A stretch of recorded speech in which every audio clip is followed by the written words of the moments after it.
ప్రభు యేసు వచ్చును, నిత్య జీవము నీకు కలిగించును, నిత్య జీవము నీకు కలిగించును. కావున ప్రభుని దరి చేరను, కావున ప్రభుని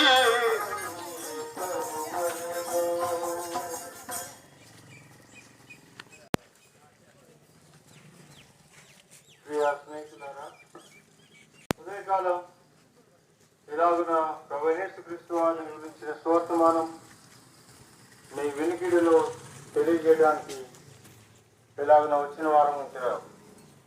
ప్రభువైన యేసుక్రీస్తు వారు చదివించిన మాట ప్రకారం పాటలు పాడుకుంటూ వస్తున్నారు. నా మాట వినుమని ప్రభువు నేను. ప్రభువైన యేసుక్రీస్తు వారు ఇలాగున సెలవిస్తూ వచ్చారు, మాట్లాడుతూ వచ్చారు. నా మాట విని నన్ను పంపిన వాని యందు విశ్వాసం ఉంచువాడు నిత్య జీవము గలవాడు, అటివాడు నశింపక మరణములోనికి వెళ్ళక తీర్పులో నుండి దాటి ఆయన నిత్య జీవంలోనికి ప్రవేశించును అని దేవుని వాక్యంలో ఇలాగన తేటగా సెలవిస్తున్నాడు. ఆయన మాట విని ఎడల విశ్వాసం కలుగుతుంది. ఆ మాట వింటే నీకు విశ్వాసం కలుగుతుంది, ఆమె నీకు నిత్య జీవం దొరుకుతుంది.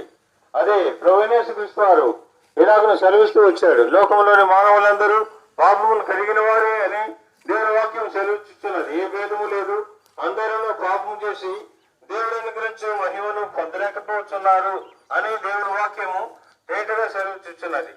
కాగా మనుషులందరూ పాపం చేసిన వారై నిత్య నరకమునకు అగ్ని గంధకులతో మంటుగుండమునకు పోవలసిన వారుగా ఉన్నారని దేవుని వాక్యం జీవ గ్రంథం పరిశుద్ధ గ్రంథము తెలియజేస్తున్నది. అయితే ఇటు నరక మండు గుండము నుంచి తప్పించబడాలంటే మరి మార్గం ఏంటి అంటే దేవుని వాక్యంలో యేసు ప్రభువు వారు ఇలాగను సెలవిస్తూ తేటగా మాట్లాడుతూ వచ్చాడు. నేనే మార్గమును, నేనే సత్యమును, నేనే జీవమునై ఉన్నాను, నా ద్వారా తప్ప ఎవడును